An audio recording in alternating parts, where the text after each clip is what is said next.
küçelerde attım sesleri. Gizli razılaşmalar gecenin elleri. Sehavet değilsen kimdir senin dostun?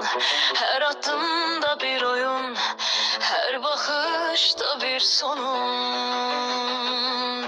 Sehavet, sehavet karanlıkta gizlenir. Yüzünde gülüş var ama yürekten geçmir. Sehavet, sehavet kime çatır bu sır? Dostsan ya düşman bilmir hiç kimdir.